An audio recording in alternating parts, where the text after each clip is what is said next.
नमस्ते। स्वतंत्रता दिवस की आप सबको बहुत बहुत शुभकामनाएं, बहुत बहुत बधाई। 75 साल का एक लंबा सफ़र रहा है।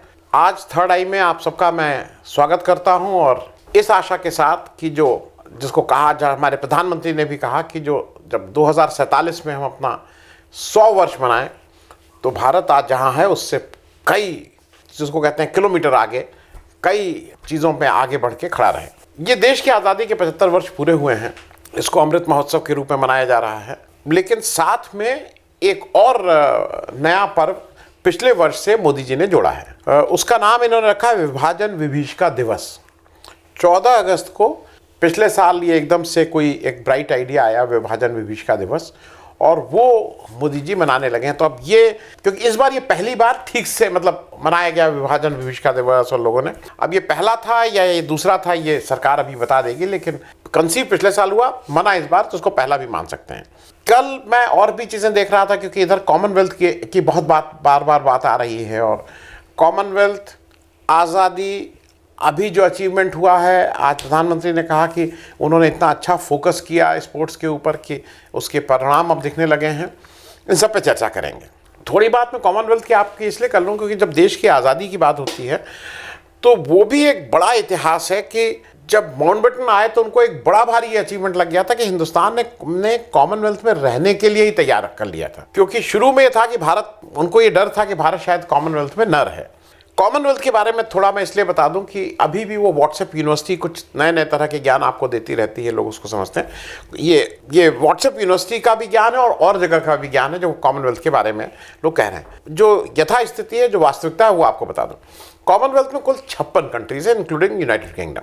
उसमें से ऐसा कहा जा रहा है अब कि 53 जो देश हैं उन्होंने 1946 से 56 के बीच में स्वतंत्रता पाई, और उसमें केवल भारत, पाकिस्तान, अब चूंकि बांग्लादेश है इसलिए उसको तीसरा देश है, यही 2 देश ऐसे थे जहां पे विभाजन हुआ। और इनडायरेक्टली कम्युनिकेशन ये है कि ये विभाजन सब जो है वो उस समय के जो लीडर थे उनकी वजह से हुआ, नहीं तो बाकी 53 देशों में कोई विभाजन नहीं हुआ, या 52 देशों में, तो यूनाइटेड किंगडम एक है। अब 2-3 चीजें, एक चीज समझ लीजिए। देखिए, हेड ऑफ कॉमनवेल्थ जो होता है वो वहाँ का किंग या क्वीन जो है ब्रिटेन की, वो होती हैं। लेकिन किंग और क्वीन जो है वो इन कॉमनवेल्थ के जो 56 देश हैं उसमें से 15 देशों की हेड ऑफ स्टेट भी रहती हैं।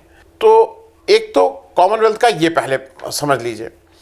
दूसरा, इंडिया, पाकिस्तान और बांग्लादेश, ये 3 बड़े देश ऐसे हैं जिनके बारे में बात की जाती है। दुनिया की पूरी पॉपुलेशन 7.9 बिलियन, 790 करोड़ एस्टिमेटेड है, और जिसमें से कॉमनवेल्थ की पॉपुलेशन करीब 2.5 बिलियन, 250 करोड़ है, 1/3 मोटे तौर पे। अब इस 250 जो करोड़ है उसमें से इंडिया 138 करोड़, पाकिस्तान 22 करोड़, बांग्लादेश 16 करोड़, ये मिलके करीब 1.76 करोड़ होते हैं। तो बाकी जो लोग मिलके 74-75 करोड़ में, बाकी 53 देश, हम 3 लोग मिलके इसके 176 करोड़ केवल हम 3 लोग हो जाते हैं। ये तो मैंने साइज की बात एक आपको कही। बाकी जीडीपी के हिसाब से एक चीज और मैं आपको इसलिए बता दूं कि जो जीडीपी, जैसे कॉमनवेल्थ एक है, हम लोग बड़े राष्ट्र हैं, इतने हैं, जो हमारी टोटल जीडीपी है वो करीब 13 ट्रिलियन US डॉलर्स है। 13 ट्रिलियन सारे कॉमनवेल्थ को मिला के। इंडिया उसमें नंबर 1 है इकोनॉमी में, नंबर 2 पे यूके है। यूएस की अकेले की जो इकोनॉमी है, जीडीपी, वो 23 ट्रिलियन है। ये 56 देश मिलके 13 ट्रिलियन है, वो अकेले 23 ट्रिलियन है। मैं साइज के हिसाब से बता रहा था। एक दो मैं आपको इसलिए बताता चलूं क्योंकि ये ऐसी इंफॉर्मेशन है जो आपको पता रहनी चाहिए। रवांडा और मोजाम्बिक ये कभी भी ब्रिटिश कॉलोनीज नहीं रहे थे, तो लेकिन ये उसके इस कॉमनवेल्थ के मेंबर हैं। गैबन और टोगो ये अभी लेटेस्ट जून 2022 में इस कॉमनवेल्थ में आए हैं, और ये फॉर्मर फ्रेंच कॉलोनीज थी, ब्रिटिश कॉलोनीज नहीं थी। एक और इंफॉर्मेशन आपको दे दूं, पाकिस्तान 1999 में इससे बर्खास्त किया गया था जब वहाँ पे मिलिट्री कू हुआ था, और बाद में 2004 में उसको फिर रीएडमिट किया गया। फिर वो 2007 से 2008 में सस्पेंडेड था, और ये बीच बीच में मालदीव, जिम्बाब्वे, कुछ देशों के साथ रहे हैं। कभी वो बाहर निकाल दिए गए हैं, कभी आ गए हैं, कभी छोड़ दिए हैं, इत्यादि इत्यादि। अब जरा विभाजन विभीषिका दिवस की बात करें। देखिए, देश का जो डिवीजन हुआ वो एक त्रासदी था, एक सांझी जो हमने लड़ाई लड़ी थी ब्रिटिशर्स से, उसके बाद देश का विभाजन हुआ। मैं उसके डिटेल में नहीं, 15 लाख से ज़्यादा लोग मारे गए थे, जिसको कहते हैं नरसंहार हुआ था। 1.25 करोड़ से ज़्यादा शरणार्थी बने थे।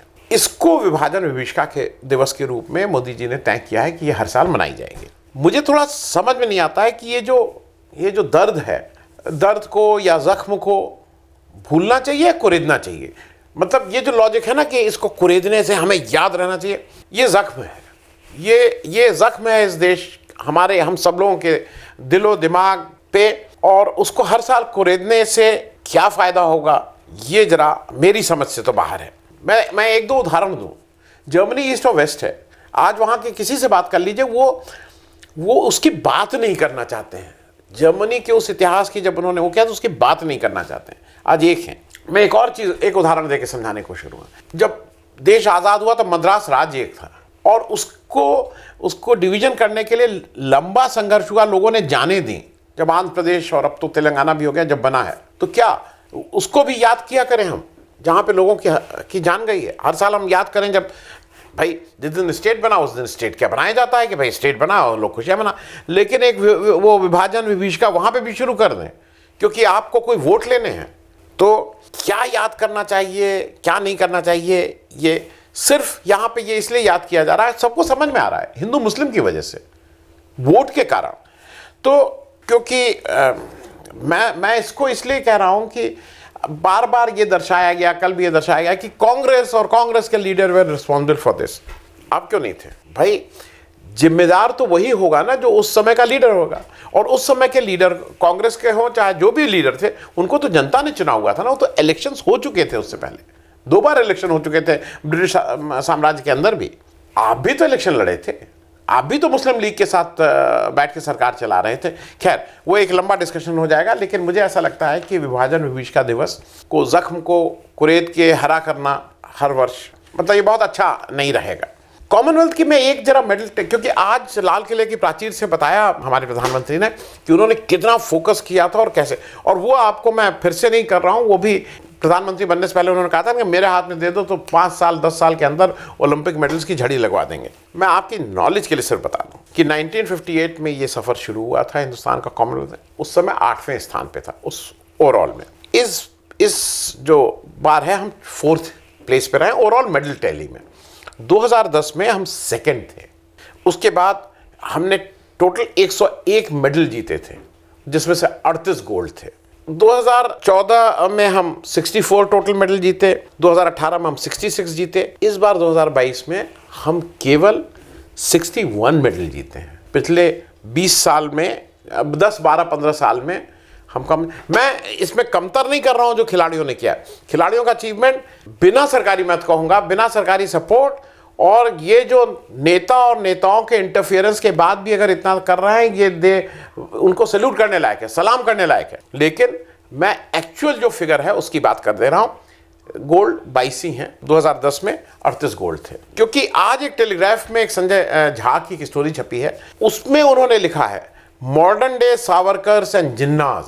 मैं लगा दे रहा हूं, संजय झा ने लिखा है, मैंने नहीं लिखा है। Modern day Savarkars and जिन्नाज।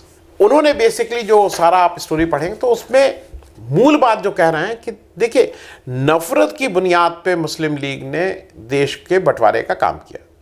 उसने नफरत की बुनियाद पे था ना, प्रेम की बुनियाद। तो नफरत, आप कहीं पे भी नफरत को अगर प्रोपोगेट करेंगे, उसको उसमें खाद और पानी देंगे, तो वो बंटने का ही काम करेगी, वो जोड़ने का काम नहीं करेगी। एक तो ये समझना चाहिए। दूसरा, 14 अगस्त को विभाजन विभीषिका दिवस जब हम मना रहे हैं, तो एक चीज़ और समझिए, 2014 से जब से मोदी जी प्राइम मिनिस्टर बने हैं, वो हर वर्ष, क्योंकि 14 अगस्त उनका स्वतंत्रता दिवस होता है पाकिस्तान का, बधाई उनको देते हैं। अब एक तरफ आप बधाई दे रहे हैं उनके लिए, it's a matter of celebration. यहाँ हमारे यहाँ विभाजन विभीषिका दिवस मना रहे हैं। और कमाल तो पिछली बार कर दिया हमारे मोदी जी ने, ये मैं आपकी जानकारी के लिए, क्योंकि ये कई बार पब्लिक मेमोरी शॉर्ट होती है या वो इन न्यूज़ों को हमारा इलेक्ट्रॉनिक मीडिया नहीं दिखाता है। कमाल पिछली बार हमारे मोदी जी ने ये कर दिया कि पहले प्राइम मिनिस्टर इंडिया के बने जिसने पाकिस्तान का जो नेशनल डे है 23 मार्च। अच्छा, 23 मार्च क्या है जरा समझ लीजिए, क्यों नेशनल डे बनाते हैं। पाकिस्तान 23 मार्च को नेशनल डे इसलिए मनाता है कि 1940 में लाहौर डिक्लेरेशन हुआ था, जहां पे पाकिस्तान सेपरेट स्टेट की मांग हुई थी, उसको करता है। दूसरा, उसी कारण से जो उनका पहला कॉन्स्टिट्यूशन था पाकिस्तान का, उसको उन्होंने 1956 में अडॉप्ट किया था, जब वो इस्लामिक रिपब्लिक ऑफ पाकिस्तान बने थे। उस दिन को नेशनल, हमारे पहले प्रधानमंत्री हुए इस देश के जिन्होंने नेशनल डे ऑफ पाकिस्तान के वाले दिन पाकिस्तान के इमरान खान साहब को चिट्ठी लिख के बधाई दी है।